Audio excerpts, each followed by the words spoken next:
nous allons découvrir ensemble aujourd'hui la nouvelle Golf. Nouvelle ? Oui, parlons plutôt de Golf restylé, car les nouveautés sont minces par rapport à l'ancienne version. Mais en fait, qu'est-ce qui change par rapport à l'ancienne version ? La voici cette nouvelle Golf. Et si, je vous assure.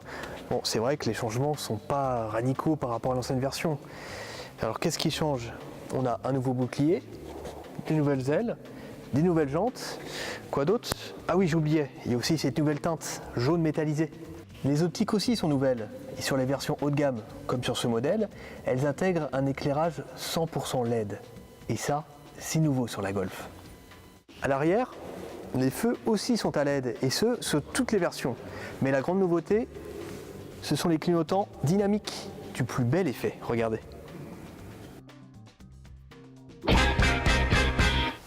Bienvenue à bord de la nouvelle Golf.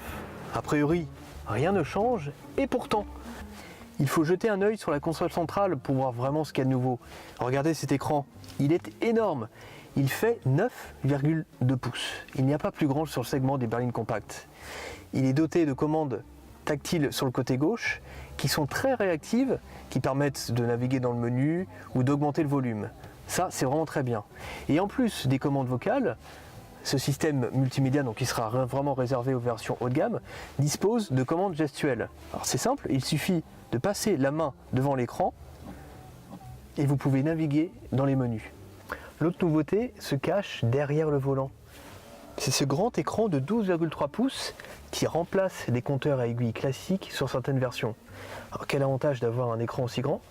C'est que tout est personnalisable.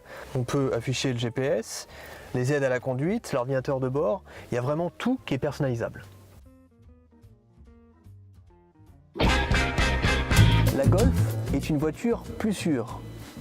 Ce logo, par exemple, intègre une caméra qui détecte la présence des piétons et peut actionner un freinage d'urgence pour éviter l'accident. La nouvelle Golf dispose également d'un nouveau système qui gère la direction et la vitesse dans les bouchons. Il y a aussi du nouveau sous le capot, avec l'arrivée d'un nouveau moteur 4 cylindres essence, baptisé 1,5 L TSI Evo. Il développe 150 chevaux et Volkswagen annonce une consommation moyenne inférieure à 5 litres au 100. Si vous préférez le sport, il n'y a pas de problème, la Golf GTI a gagné en puissance, 230 chevaux dans sa version normale et jusqu'à 245 chevaux dans sa version performance. Bref, vous l'aurez bien compris, cette Golf évolue subtilement, mais cela a été nécessaire pour se repositionner face à des rivales plus modernes comme la Peugeot 308, la Renault Mégane ou encore la nouvelle Opel Astra. Enfin, bonne nouvelle pour les futurs acheteurs, la nouvelle Golf ne devrait pas être plus chère que l'ancien modèle. Elle devrait même proposer un équipement de série plus riche.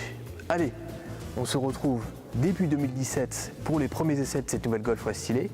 A bientôt sur l'Argus.fr et n'oubliez pas, abonnez-vous.